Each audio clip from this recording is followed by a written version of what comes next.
ఖచ్చితంగా ఎవరికైతే అర్హులు ఉన్నారో ప్రతి ఒక్కరికి సరే వైఎస్ఆర్ పార్టీనా, టీడీపీ పార్టీనా, బీజేపీ పార్టీనా, సిపిఎమ్మా, సిపిఐ కాదమ్మా, కాంగ్రెస్ కాదు, అర్హులు ఉండే ప్రతి ఒక్కరికి పెన్షన్ వచ్చే లెక్క చూసుకుంటాం. అది మా బాధ్యత.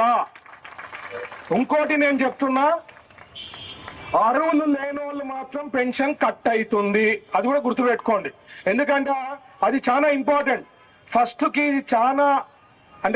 చాలా ఇంపార్టెన్స్ తీసుకొని చంద్రబాబు గారు ఫస్ట్ కల్లా పెన్షన్ ఇవ్వాలా, ఎన్ని కష్టాలు ఉన్నా, ఎన్ని ప్రాబ్లమ్స్ ఉన్నా ఫస్ట్ కే పేమెంట్స్ పెన్షన్లు ఇంటింటికి వచ్చి ఇస్తా ఉన్నారు. తెలుసా కదా మీకు అందరికి.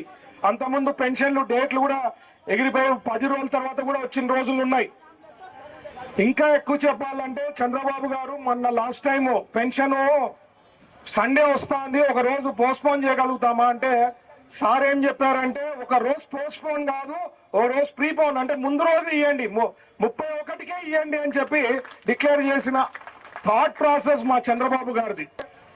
అంతకుముందు లిక్కర్ అంతా కూడా చాలా ఘోరాతి ఘోరం ఉండేది, క్వాలిటీ ఉండేది కాదు, రేట్ ఎక్కువ, మంచి క్వాలిటీ లేకుండా హెల్త్ కూడా స్పాయిల్ అయ్యేది ఉండింది.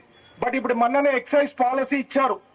Best policy, one of the best policy in India అని కూడా చెప్పడం జరిగింది. చాలా మంది వేరే స్టేట్స్ వాళ్ళు కూడా చెప్పడం జరిగింది అన్నమాట. మాకు తెలుస్తుంటుంది. తెలుసుకోవాలా, చాలా ఇంపార్టెంట్. ఎందుకంటే ఒక రాష్ట్రం బాగుండాలా, రాష్ట్రం మంచిగా కావాలంటే ఒక మంచి చీఫ్ మినిస్టర్ అనేది ఉండాలా. అందుకనే మంచి ప్రభుత్వం కూడా ఆలోచన చేసి పెట్టడం జరిగినారు. ప్రతి చోట మా పేర్లు పెట్టుకోలే. వాళ్ళు ప్రీవియస్ ప్రభుత్వం ఏది చూడు వాళ్ళ పేర్లతో ఉంటుండే. మంచి ప్రభుత్వం కన్నా వైఎస్ఆర్ మంచి ప్రభుత్వం అని పెట్టుకుంటారు, లేకపోతే జగన్మోహన్ రెడ్డి గారి మంచి ప్రభుత్వం, అట్లుండేది పేర్లు వాళ్ళంతా అట్లే ఉంటాయి. బట్ మనది అట్లా కాదు, మంచి పని ఉంటుంది. లోకేష్ గారు కూడా ఎన్నో సందర్భాల్లో కూడా నిన్న సిఐఏ మీటింగ్ లో కూడా చెప్పడం జరిగింది. మేము 20 లక్షల ఉద్యోగాలు హామీ ఇచ్చాం, 5 ఏళ్లలో ఖచ్చితంగా నెరవేరుస్తామని చెప్పి ఆయన కూడా చెప్పడం జరిగింది. ఎందుకంటే మా కంపెనీలు రావాలనుకునే వాళ్ళందరూ కూడా చంద్రబాబు గారు వచ్చిన తర్వాత ఒక ఆనందం, కంపెనీలు పెట్టుబడి పెట్టే వాళ్ళందరూ కూడా ఒక ఆనందం. వాళ్ళు రావాలనుకుంటున్నారు, మన ఆంధ్రప్రదేశ్లో పెట్టుబడులు పెట్టేదానికి ముందుకు వస్తున్నారు. ఎందుకంటే ఫ్రెండ్లీ గవర్నమెంట్ ఉంటుంది, ఏమి మనకి హామీ చెయ్యరు అనే ఉద్దేశంతో ముందుకు వస్తారనమాట. అందుకనే ఆ ఇండస్ట్రీస్ అన్ని ఎక్కువ వచ్చినాయంటే ఏమైతుంది, ఉద్యోగాలు పుడతాయి. ఇప్పుడు మనకు ఓరకల్ ఉంది, ఇక్కడ Oracle industrial park node declare చేయడం జరిగింది. సెంట్రల్ గవర్నమెంట్ దాదాపు 2500 కోట్ల ఇన్ఫ్రాస్ట్రక్చర్ లోపల డెవలప్ చేయబోతున్నారు. మనం 5 ఏళ్లలో కర్నూలు రూపురేఖలు మారుతామో, ఇది వాస్తవం, తెలుసుకోండి మీరు. ఏమంటే ప్రతిదీ టైము, టపా కాదు.